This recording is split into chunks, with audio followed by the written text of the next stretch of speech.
Hey guys, welcome back. I hope you are having an amazing day. Let's get right into the stories. The first one is an entitled People story. I never thought I'd have to deal with something as bizarre as coming home to find a stranger living in my house. But that's exactly what happened after a weekend getaway with my girlfriend. We had gone away Friday morning for a little romantic weekend at a cozy bed and breakfast a few hours from home. I remember kissing her as we locked up and set the alarm on my modest two-bedroom house that I had recently bought after saving up for years. "See you Sunday night, house," I said jokingly as we walked to the car. Little did I know that by Sunday night, my house would barely feel like my own. The weekend was perfect. We ate great food, went hiking, and totally disconnected from the outside world. As we drove home Sunday afternoon, I was floating on a cloud, daydreaming about the amazing back rub I was going to give my girlfriend. I opened the front door, expecting the familiar quiet of my empty house. Instead, I was hit with loud rock music coming from the living room. For a second, I panicked, thinking we had been robbed. I grabbed an umbrella from the stand and motioned to my girlfriend to stay behind me. As I slowly approached the living room ready to swing, I saw a blonde woman in her 40s lounging on my couch, flicking through TV channels and sipping a glass of my wine. "Who the hell are you?" I demanded, still wielding my umbrella weapon. The strange woman turned to me calmly, not an ounce of surprise or guilt on her face at being caught red-handed. "It's about time you showed up," she said rudely. "I was wondering how long it would take for you to get back from your little vacation." She even used air quotes, as if the idea of me taking time off was ridiculous.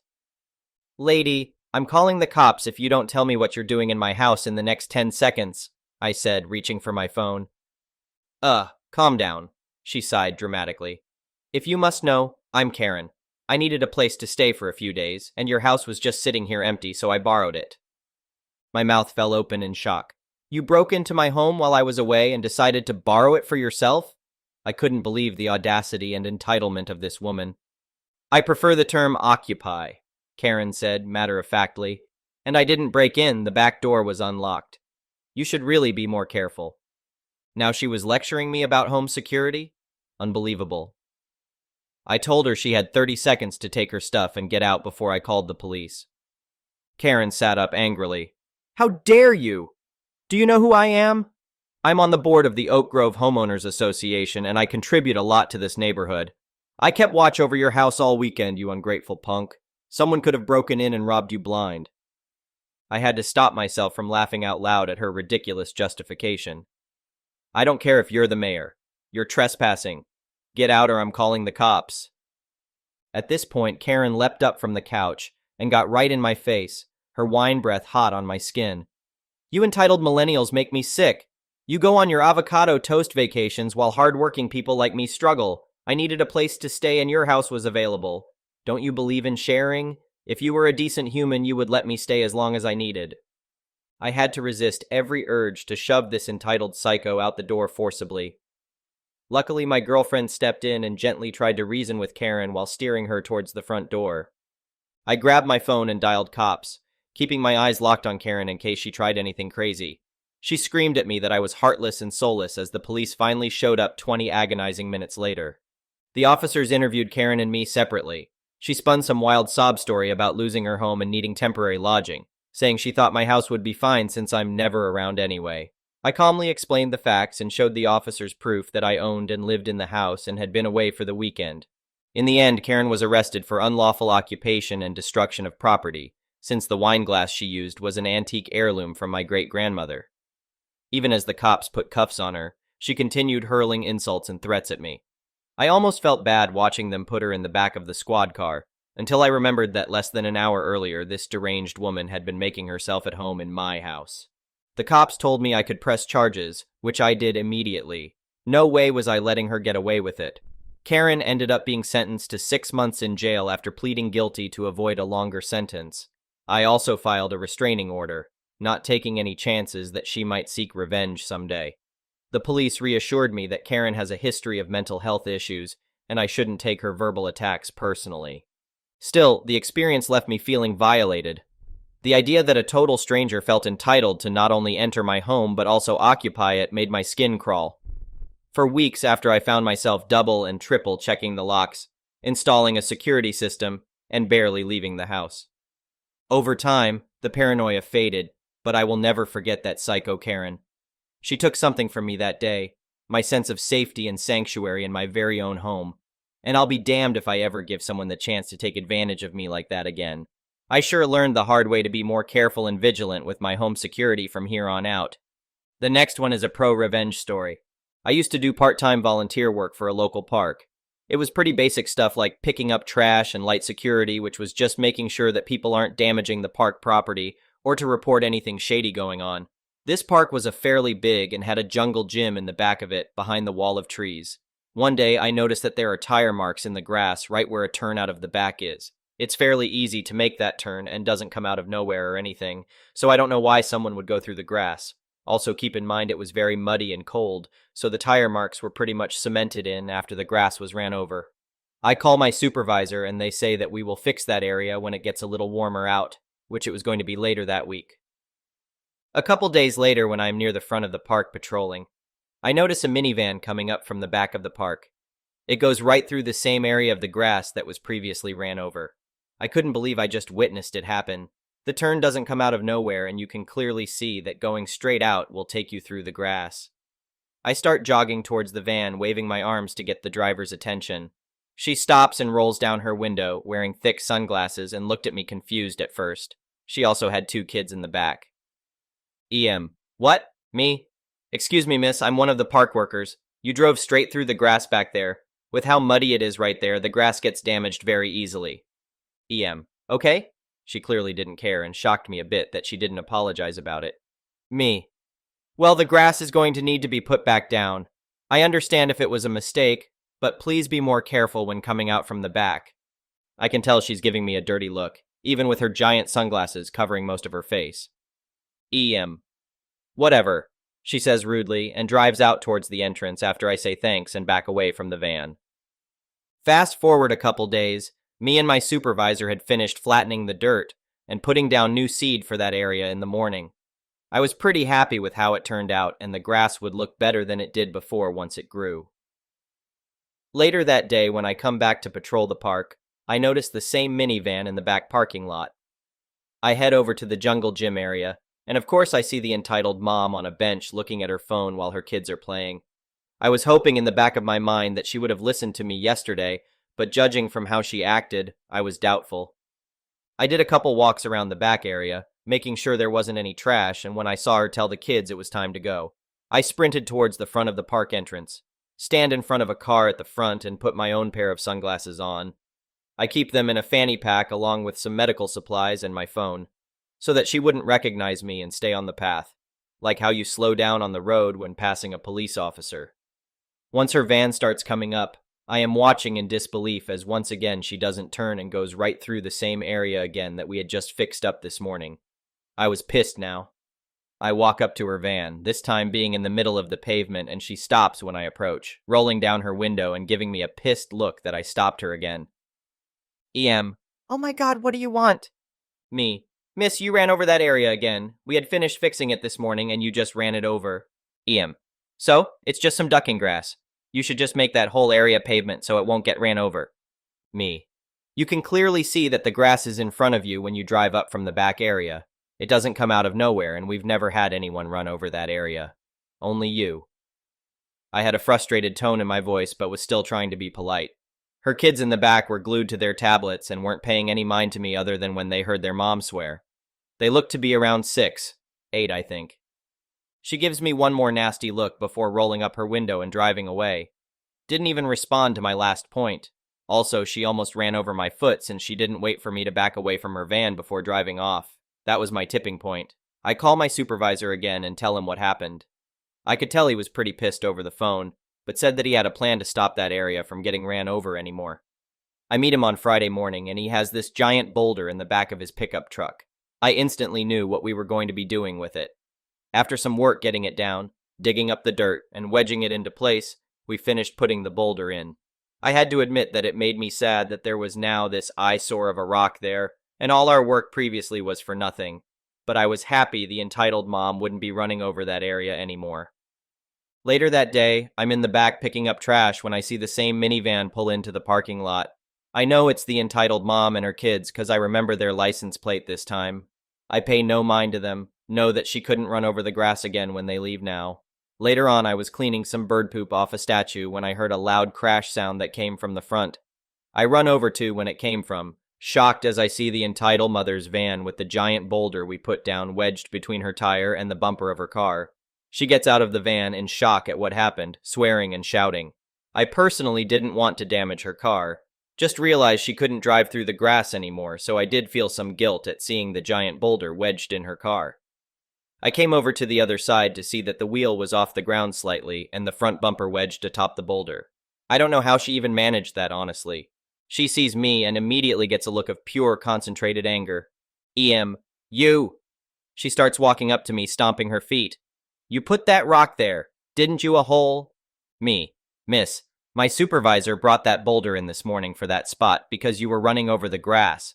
I don't know how you even hit it since, again, you can clearly see it coming from the back. I was texting my friend you a hole, you're going to pay for this damage. Me. Yeah, I don't think so. She fumes and heads back to her car. She has her 2 kids get out and go sit at a nearby table, both still playing on their tablets. Though, got back in the car and is on the phone. A few minutes later, she tells me she called the police and that I'm going to be arrested for intentionally damaging her property. I admit I was a bit worried at what story she gave them probably wasn't the truth, so I called my supervisor again.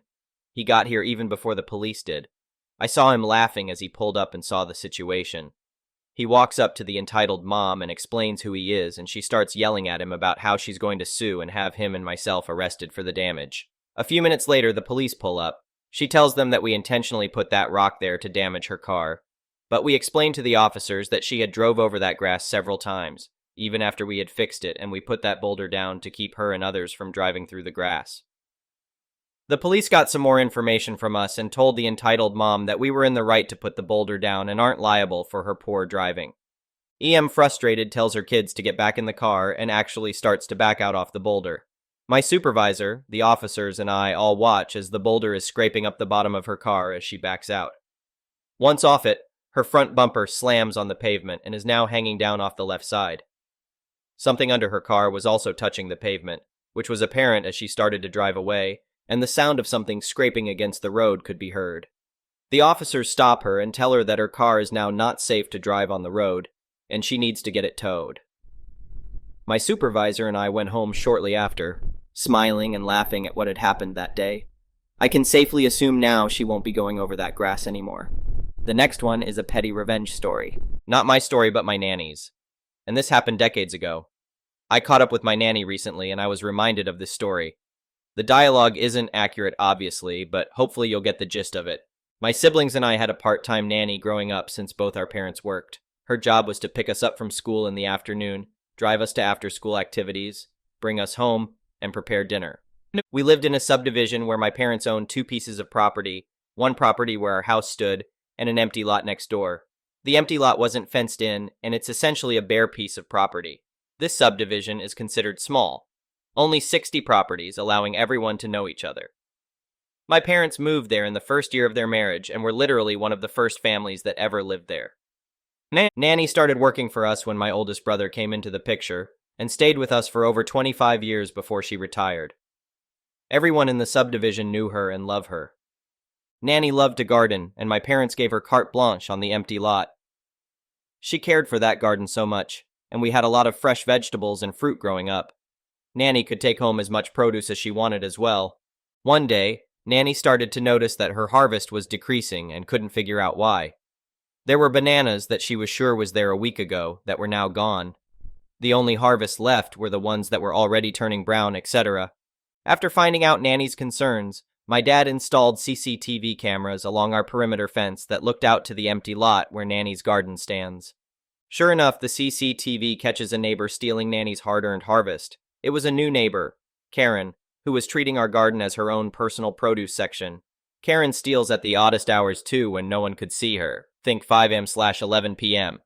Well, that didn't sit well with Nanny. We give away produce to our neighbors. If they ask for some, Nanny will give them away. The key word, however, is that they ask, not steal. So what does Nanny do?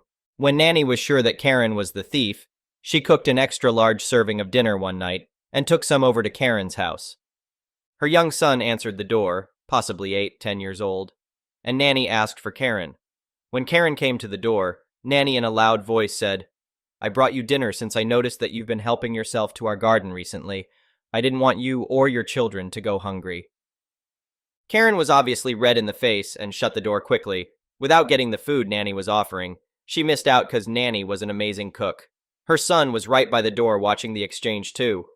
It didn't stop there. Since Nanny knew a lot of people in the neighborhood and people loved her back, she connived with some other people to bring Karen dinner for the next 3 days. On the 4th day, Karen's husband dropped by the house and apologized for Karen's behavior and offered to compensate Nanny for whatever Karen stole. As far as I know, no one messed with Nanny ever again. The next one is a malicious compliance story. So once in my younger days when I worked a conventional job, I was making food at a lovely place called Quebec Tango, QT. It was nearing the end of my shift, but as what typically happens when you're working in the kitchen, you get an order right after you have cleaned down all your equipment and stocked everything. In comes a delightful lady named Karen. Karen ordered a very simple order, a pretzel with cheese dip. No problem. I quickly make the order as it is a simple one and hand it to her with a smile and tell her to have a good night. End of story, right? Wrong. Karen opened the box and clearly was just baffled by what she sees. She tells me the pretzel is all wrong and how I ruined night. I ask her what was wrong with it and she doesn't tell me. I offer to make her a new one and she accepts. I make a new one completely normal just like her order says and hand her a coupon for a free ice cream for her next visit. All is well. Nope. This time she screams at me and pulls a typical Karen and asks for my manager. I said sure and went to get her. Karen is now yelling at the manager, and when she finally tells us what's wrong with the pretzel, she said, "The salt grains are too big. You will remake this pretzel correctly." That's right. Karen got mad because the salt grain size was too large for her liking. My manager smiles and says, "Sure, we'll make you a new one." So we make the new one, and my manager crushed up the salt and put it on there and handed it to her. That's when Karen complained that they were too small. At this point, we have clearly figured out she wants free food and to complain, so we stop giving her what she wants. And when she goes to pay, she's charged for all 3 pretzels. She's mad about this, thinking we were going to give her the pretzels for free. But even though we typically only charge you for a remade one, a crappy attitude can get you things you don't want. The next one is an entitled people story. I went to a party for one of my wife's workmates during the mid-90s. I was at the bar getting a beer when I met the husband of the woman having the party. I will call him G for short, and during the usual first meet chit-chat, I asked him what he did. Big mistake. G, I am a gardener, but don't ask me to do your garden, okay? Me, okay. Trying to figure out if he was serious or making a joke. G, yeah, I mean it. I'm not coming to your house to do your garden. I'm not coming to your house to help with new plants. I'm not coming to your house to give you gardening advice. I'm not coming to do your landscaping. I'm not coming to your mate's house or your dad's house. I'm not going to anyone else's house to do their gardens. As soon as I say I'm a gardener, mate, all I get is, "Can you do my garden? Can you mow my lawns? Can you plant some trees for me? Can you look after my mom's garden? Can you do this? Can you do that?" It's all I hear, so before you ask, I'm just going to stop you there, okay? I'm paraphrasing as I cannot remember exactly what he said, but he went on and on about it. Me. Okay. Thinking it was a good time to move on and meet someone else. G, what do you do? Me, I am an electrician. G, can you wire up my shed? I need lights and some PowerPoints. I was trying to figure out again if he's joking or serious, because if he was joking, it was a pretty good one. But nope, he was serious. I told him I'm a bit busy and then moved away. I managed to avoid him for the rest of the night. Thank you for watching. I would really appreciate it if you could like the video and subscribe to our channel if you haven't already.